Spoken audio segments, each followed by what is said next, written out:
I'm going to give you the blueprint for the 5 skills that you need to master if you want to direct. So here's the issue. You might not know if you have the right skill set to be a director. You might not even know what the right skills are. I can tell you from experience, because I direct TV commercials, I direct narrative films, music videos. It doesn't matter what medium I'm directing, the skills that you need are the same across the board. So let's dive in and I'll explain these 5 skills that every director needs to have. So why do I say you have to have these skills? Well, let's break down directing in its most simplest definition, right? Because some people I think are confused about what a director actually does. When you're the director, you're the person in charge. You've been hired by an agency, a production company, a producer. Maybe even you're hiring yourself because you're directing your own project. And you're in charge of a crew of people. The people that you're going to directly work with are the department heads. They're the people who are in charge of the different departments. You're going to explain what you want, and then they're going to go and delegate to all the people under them what you've told them. All of those people collectively are there to serve your vision. And vision is the number one skill that you need to have if you're a director. Vision means, how do you see the film, the commercial, the music video unfolding? You need to be able to see it from the first frame to the last frame in your mind. You need to see, what are the actors wearing? What are they doing? How are they performing? What does the setting look like? What does the scenery look like?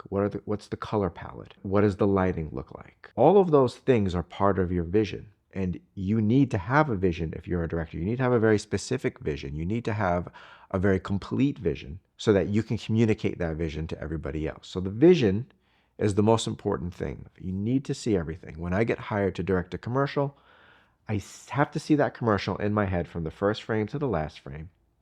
And then the second skill that I need is communication. I need to be able to communicate what I'm seeing in my head to everybody else. If I can't communicate that, then we're not on the same page and we're not making the same commercial, or we're not making the same movie or the same music video. Sometimes your job as a director starts with being able to communicate your vision just to get the job. You'll get a script, and so will some other directors. And you've got to interpret that script, have a vision for that script, and then communicate to the agency or the production company, the client, how you would direct this commercial, how you see it unfolding. And they're going to look at your vision versus the other director's visions, and they're going to say, this person communicated their vision the best. I can see what they're seeing. I can understand what they want to do. That's the person I'm going to give the directing job to. Then you've got to get everybody else on the same page. That's why we do previs. That's why we do storyboards. The great thing about not working by yourself and starting to work on bigger sets with bigger crews is that you've got a team of people who are artists, who are creative, just like you are, but who are specifically creative about different things. You're going to work with your art director, who's going to help you decide what the wardrobe should look like, what the color palette should look like. You're going to have that first idea, and then they're going to help enhance that idea, and they're going to help make it better. You're going to work with the cinematographer, who's going to help you with the blocking, who's going to help you with the light, creating the light and the look of your video or your commercial or whatever it is. So you've got the benefit when you start to work on bigger projects of working with team members who are really good at what they do and can help enhance your vision and make it better. But the first thing you've got to be able to do is have a vision. The second thing you've got to be able to do is communicate that vision to your team. The third skill you need is preparation. Preparation is the backbone of being a director. You need to be the most prepared person. And you also need to be a person who's ready to have contingencies, because often, even on bigger sets where more money is being spent, where the teams are bigger, things are going to go wrong. Even things that are completely unforeseen are going to go wrong. I was shooting a feature in December, a vertical romance film, and we were at a facility in New Jersey that looked like a hospital. It had rooms that had doctor's office, exam rooms, operating room for the scenes that we needed. Big windstorm in New Jersey. The power goes out. We are without power for 6 hours. What do we do, right? You've got to be able to think around all of those situations, even the ones that are completely unforeseen, and be prepared to handle all those challenges. A lot of the job comes down to problem solving, but you can problem solve if you're prepared. Skill number 4 is called active listening. Active listening means, and it doesn't just mean actually listening with your ears, it's picking up on both verbal and nonverbal cues from the people that are around you, from your cast and your crew. I was a school teacher for 13 years of my life, elementary school. I taught kids who were anywhere between 4 years old to 13, 14 years old. Classrooms with 30 to 35 kids. When you're a teacher, Yes, you're teaching, you're educating, but at the same time, you're also managing the personalities of those kids. If you haven't taught, you might remember when you yourself were a student, it only kind of takes one student who's having an off day to turn the whole classroom on its head and to kind of ruin everything that's going on. When you're a director, active listening is important. You're managing the personalities of your cast and crew. Who's having an off day? What are the moods of my actors? How are they feeling? Did they did they get enough rest between the last 12 hours that we shot and when we're starting? What's the client feeling like? It's really important when you're directing television commercials that you're finding the mood of your client. Right? You've got to put yourself in their position. The client is spending a lot of money on the commercial. They're going to spend even more money, probably significantly more, on buying airtime to air this commercial.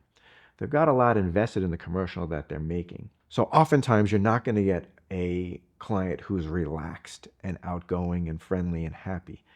They're going to be anxious. They're going to be nervous.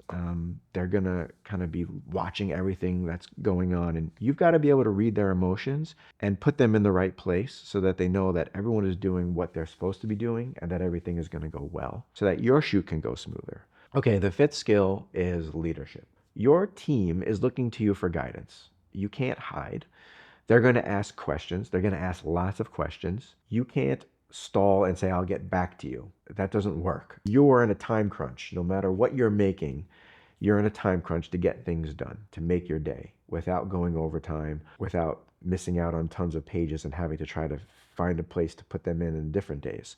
So, you put your ego aside and you work with your team the best that you can, give them guidance, listen to the things that they have to say. People will always say, maybe we can do this, maybe we can do that. Sometimes they just don't know what they don't know, and what they're saying is wrong. And you certainly don't have to listen to them. But every so often, I do find that some people will have really good ideas that I can implement into what I'm doing as a director. And then I'll take those ideas and I'll steal them and pretend that I had them because that's what directors do. And when the client says, that was a great idea, Sean, you say, I know, I thought of it myself.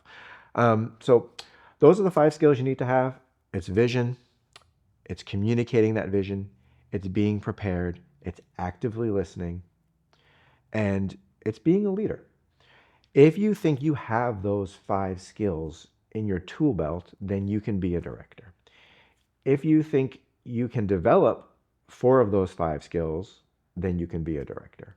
If you're missing the vision part, then maybe directing is not for you, but maybe that doesn't mean you can't still work in film. There's still plenty of other jobs you can do where you don't have to have the overall vision. Remember, success leaves clues. If you're serious about being a director, hit subscribe, hit the notification bell, do all those other things, and let's start building your directing career the right way. Thanks for watching. See me next time.